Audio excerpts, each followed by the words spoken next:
Guys, so this is how to change the number plate light on a Dacia Spring. So we're gonna make it into an LED. So you want a flat hat, slide it in there.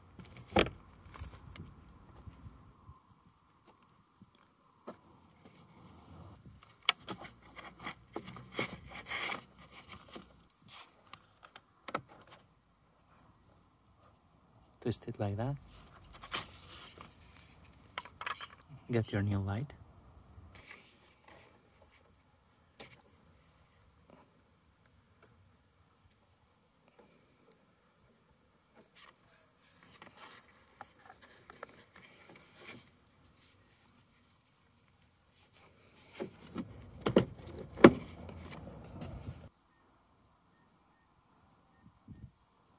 Okay, hope this helped.